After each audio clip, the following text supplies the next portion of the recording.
কৃষিকাজ সহজ না কঠিন? কঠিনও আছে, সহজও আছে। যারা কৃষিতে সঠিকভাবে সঠিক কৌশল, সঠিক টেকনিক অবলম্বন করে কৃষি কাজগুলো করে যেতে পারছে, যুগ উপযোগী, যেটাকে আমরা বলছি আধুনিক কৃষি, ঠিক সেই কৃষকগণই কৃষিতে সফল হয়ে যাচ্ছে।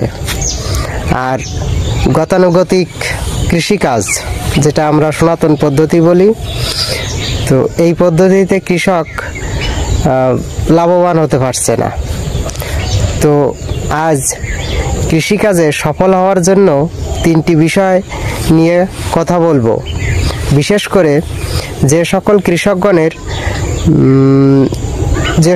কৃষকগণ তরুণ উদ্যোক্তা, নতুন উদ্যোক্তা ভাবছেন যে কৃষিকাজ করবেন, কৃষিকাজ আত্মকর্মসংস্থানের পথ হিসেবে আপনি বেছে নেবেন, তাদের জন্য এই 3টি বিষয় জেনে রাখা আমি মনে করি খুবই গুরুত্বপূর্ণ।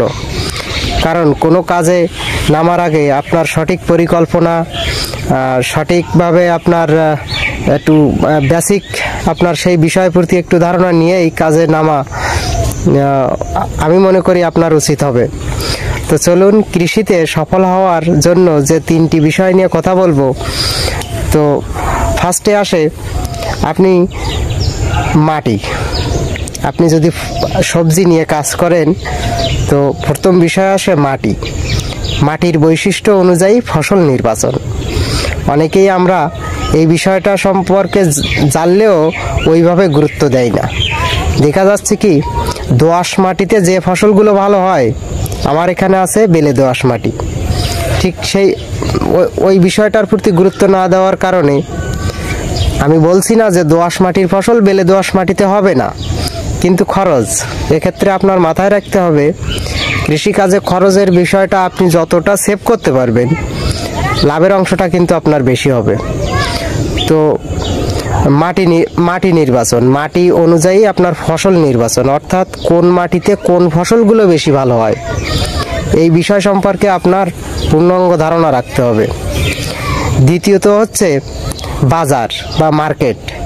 আপনি যখন একটা সবজি বা ফসল ফলালেন, তখন আপনার বাজার, অর্থাৎ আপনার স্থানীয়ভাবে যে সবজিগুলো উচ্চ মূল্যের বা ভালো দাম পাওয়া যায়, সেই সবজিগুলো নিয়ে আপনি কাজ করলেন।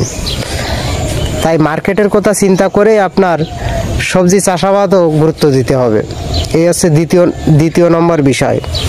আর তৃতীয় যে নম্বর এর বিষয়টা আমি বলবো, আর তৃতীয় নম্বর বিষয় হচ্ছে একজন মানুষ সব কিছু যেমন জানতে পারে না, শিখতে পারে না, বা সব কিছু করতেও পারে না। তাই আপনি যখন কৃষিকাজ করবেন, এটা মাথায় রাখবেন যে একজন মানুষ হয়ে আপনি একাধিক ফসল নিয়ে কাজ করতে যাবেন না।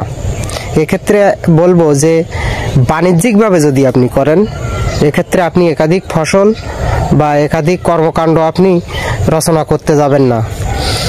তাহলে হবে কি যে আপনি কোনোটাই সঠিকভাবে দেখবেন খুবই কঠিন কাজ।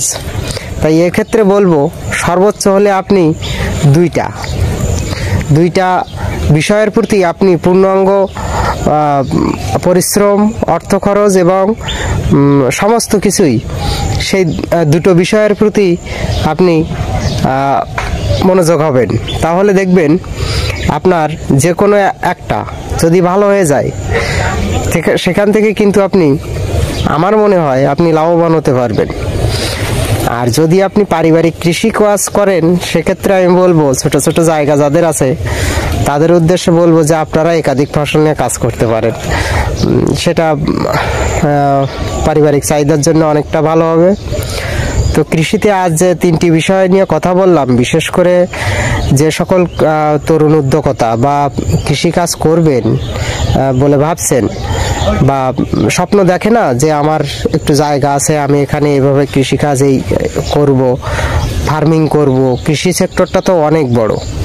তো তাদের উদ্দেশ্যে হয়তো এই 3টি বিষয় আমার মনে হলো যে জেনে রাখা ভালো। কারণ আমার জার্নিটা এখান থেকে 5 বছর আগে ছিল কৃষিকাজে। তো সেখান থেকে কিছু কিছু অভিজ্ঞতা বা কিছু কিছু বিষয়ের প্রতি ধারণা আসে যখন একটা বিষয় নিয়ে যখন দীর্ঘদিন ধরে কাজ করার পরে। তো মনে হলো যে আমার বন্ধুদের উদ্দেশ্যে, তরুণ উদ্যোক্তার উদ্দেশ্যে মনে হয় এই বিষয়টা শেয়ার করা ভালো, তাই শেয়ার করলাম। তো সকলে ভালো থাকুন, সুস্থ থাকুন।